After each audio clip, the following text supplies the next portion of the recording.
Hello, this is Science for Cycle 3, Week 20. We are in our second week of talking about probability, and I just want to give you the same reminder that I gave in the first week. Two things. First of all, our purpose in talking about probability is to point our students to our Creator, and that as we start to investigate the world around us and as we understand how probable or improbable things are, it points us to the fact that all of the complexity and order that we see in the world around us could not have happened by chance. It required a creator. So that's our purpose that we want to always emphasize and come back to. And again, remember that you've got these little Pearls in Paradise readings for each week that just give a little bit of detail about the anatomy of our bodies or about something else in the natural world that God created that couldn't have happened by chance. So make sure that you make use of those as it fits for your class. And the second thing that I'm going to remind you of is that we have a really broad age range of students. And so these weeks should look different in science for the 4-year-old class versus the master's 11 and 12-year-old class. So please tailor this to your class and to their ages and abilities and attention spans. So feel the freedom to do that. Okay, let's jump into this week. So I'm going to contrast this week a little bit with last week. Last week we started talking about probability by talking about flipping a coin. And so before we even started flipping the coin, we talked about the possible outcomes, which were heads and tails. So we said there were 2 possible outcomes and that the probability of each outcome was 1/2, right? If the probability of flipping the coin and getting heads was 1/2, the probability of flipping the coin and getting tails was 1/2. So we knew the number of outcomes and the probability right from the beginning. This week we're going to kind of flip that on its head a little bit and do something a little bit different. We are going to have, each class will have a bag full of these different colored poker chips, and you will have a little post-it note on your bag that says the makeup of your bag. So they'll all have 10 of one color, 30 of another, and 60 of another color to make up 100 chips in total. But the makeup of colors might be a little bit different in your bag. But I want you to keep this, as well as the total number of chips, keep that information from the kids as we begin our experiment, and they will not actually know it until the end.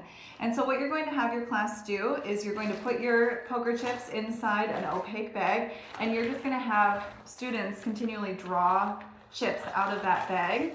So again, this can vary depending on your class. I would try to move it along pretty quickly, right? Going around the table, each student drawing one.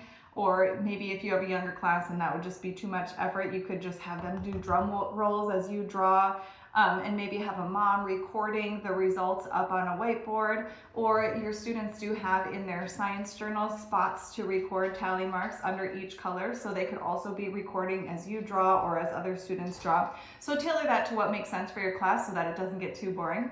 And I would suggest that you draw at least like 20 poker chips. So again, try to keep it moving quickly. It's really handy if you can draw kind of an even number that maybe fits into 100, because it'll make things make a little bit more sense at the end. So maybe 20, 25, if you want to do 50, you could do that. So have them draw, try to make it exciting if you can, and then you'll have the tally marks for what your results are. So I'm going to pretend that I just drew 25 poker chips total, and I got 9 red, I got 15 white, and I got just 1 blue. And so because I drew 25 of them total, I'm gonna make 25 the denominator for each of my fractions, right? So after we have that, then you can tell your students, well, there were 100 poker chips total in the bag. So that's why you want that nice round number, particularly if you have older students. You could say, what would we need to do with this number 25 to make it 100? Like, what could we multiply it by something to make it 100? And we could multiply each of these by 4 to make it 100.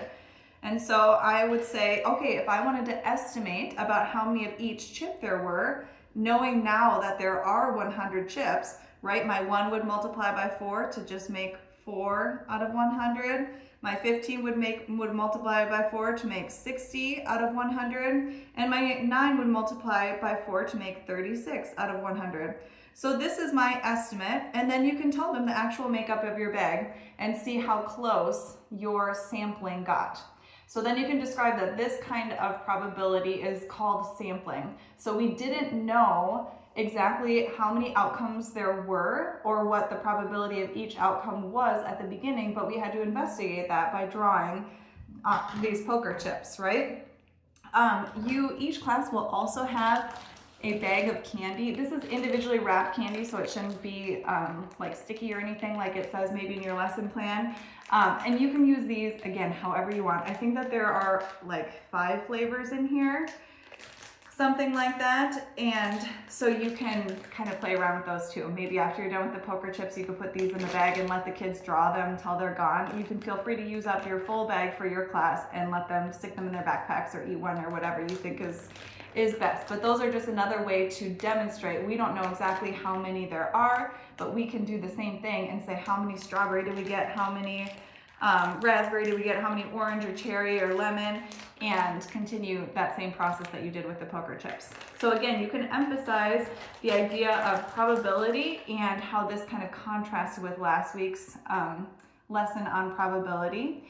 And then always, if you have extra time and you want to investigate more, you could bring back the dice or the playing cards like we talked about last week and kind of re-emphasize the idea of, okay, I have a 6-sided dice. What's the probability that I will roll a 1 or a 2, or what's the probability I'll roll an even number or a number greater than 3 or something like that. So you can play around with that if that applies to your class or if you think that'll work well. And like I did last week, each week I'll have a little bit of an extra experiment, and I'm basing them on the 6 days of creation. So last week we did light, and we did an experiment involving light. This week we're going to do day 2 of creation, in which God created the atmosphere. So we have kind of a fun experiment. Your supplies are going to be a jar, some hot water, some ice, and some hairspray. And this is going to be the lid to my jar. I just couldn't find a lid. So what you're going to do is you're going to actually make a cloud. So you're going to start by pouring hot water. The hotter the better. So maybe have a mom like microwave some water into this jar. Doesn't super matter exactly how much you get in there, honestly.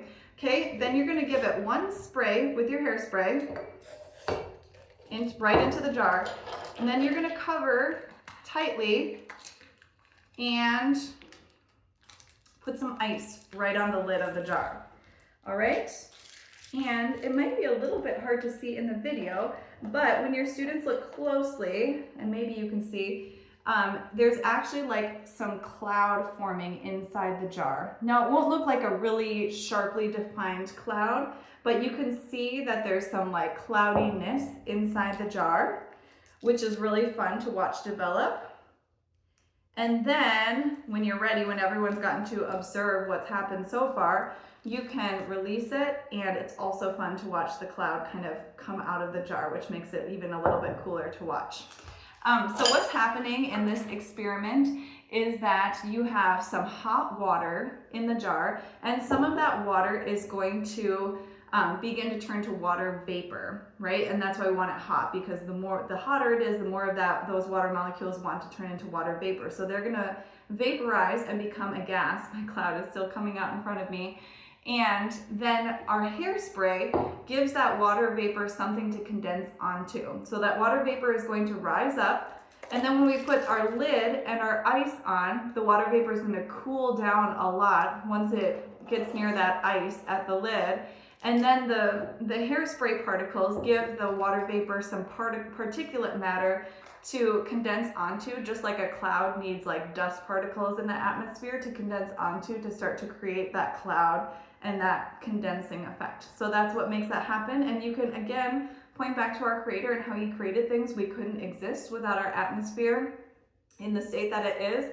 And so it's God's loving care and his order and complexity in creation that we can be thankful for when we think about the creation of clouds. And that is week 20 science. Thanks.